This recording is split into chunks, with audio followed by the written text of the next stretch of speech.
Pernah atau tidak dalam hidup kita yang mana akan ada satu masa yang kita rasa kita give up, kita rasa kita dah tak boleh nak teruskan lagi sebab penat. Ujian tu datang bertubi-tubi yang membuatkan kita rasa macam penat lah. Kalau ada, apa kata sama-sama kita ambil masa sedikit untuk istighfar, tenangkan hati dan dengar perkongsian daripada saya. Astaghfirullahalazim, astaghfirullahalazim. Moga-moga Allah terima taubat kita semua.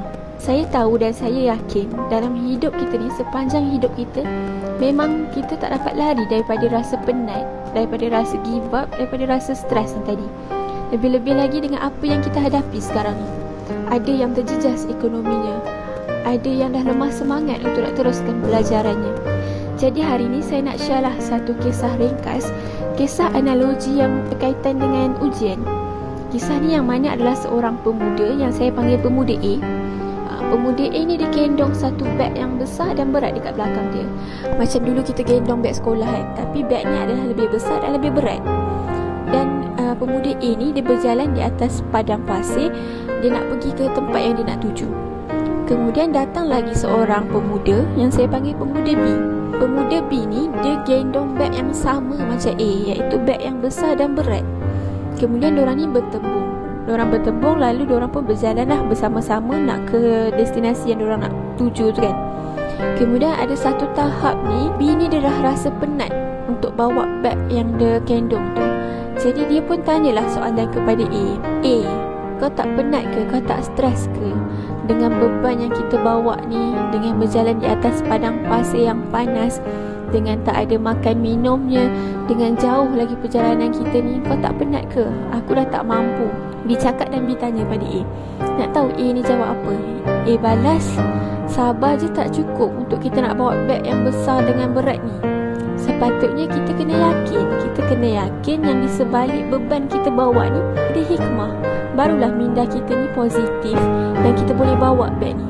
Dan bila semua ni dah berakhir, barulah kita akan kenang susah payah kita gendong beg ni tadi. Kemudian A pun terus berjalan. B ni terkedu, dia speechless dengan jawapan daripada A. Jadi B ni dia macam mau sabar kejap lah.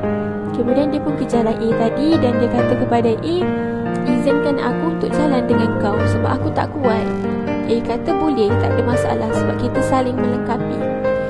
Jadi itulah sedikit kisah ringkas berkenaan analogi tentang ujian, yang mana kita dapat tengok beg yang A dengan B gendong ni tadi adalah beban kita, adalah ujian kita, yang mana makin lama makin besar, makin lama makin menggunung. Tapi kita ingat balik, kita renung balik apa yang A balas pada B bila B tanya kau tak penat ke? A kata apa? Sabar je tak cukup untuk kita nak bawa beg yang besar ni. Sabar je tak cukup untuk kita nak tanggung beban ni. Sepatutnya kita kena yakin yang di sebalik beban ni Allah nak tunjukkan sesuatu, Allah nak bagi hikmah. Nanti bila dah berakhirnya sampai destinasi mereka, kita akan toleh ke belakang, kita akan pandang ke belakang, dan masa itulah kita nampak perjalanan yang kita dah lalui. Masa itulah kita akan terkenangkan pengalaman pahit manis kita waktu kita pikul ujian tadi, waktu kita pikul beg tu tadi. Untuk perkongsian kali ni bukanlah saya nak share tentang ujian semata-mata. Jadi saya pun nak share lah tentang macam mana cara kita nak hadapi ujian ni tadi kan. Cara dia adalah dengan kita guna senjata kita. Kita ni ada senjata ke? Ya, kita ada. Kita ni sebagai orang mukmin, kita ada satu senjata yang kuat, iaitu doa. Doa tu adalah senjata mukmin. Macam firman Allah dalam surah Al-Ghafir ayat 60, iaitu berdoalah kepadaku, nescaya akan aku perkenankan untuk kamu. Dekat ayat ni Allah dah bagi tahu, Allah dah suruh kita doa, mintalah pada dia, mintalah pada Allah. Dan Allah janji Allah akan bagi, Allah akan tunaikan. Tapi jika Allah izinkan, maksud kata sesuatu perkara tu kalau Allah tak izinkan maka ia tak akan terjadi. Maksud kata kalau kita dah berdoa tapi Allah tak izinkan ia terjadi, maka permintaan kita tak akan dikabulkan. Sebab apa? Sebab Allah ni jawab kita punya permintaan dan doa kita dalam 3 cara. Cara yang pertama, Allah kata ya, lepas tu Allah bagi terus, Allah tunaikan permintaan kita masa tu juga. Yang kedua, Allah kata nanti, Allah hold dulu kita punya doa, Allah hold dulu kita punya permintaan. Sebab apa? Sebab Allah nak tengok usaha kita. Macam dulu saya selalu guna formula duit. DUIT, doa, usaha, ikhtiar, tawakal.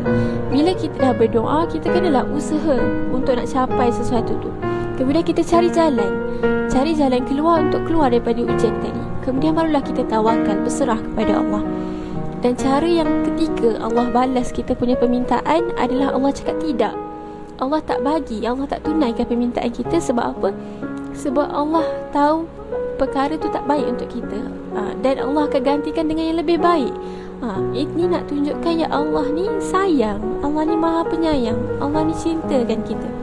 Jadi kita teruskanlah berdoa dan ditambahkan dengan usaha supaya bebanan yang kita pikul tadi, ujian yang kita hadapi ni dapat diringankan, dapat dipermudahkan oleh Allah, insya-Allah.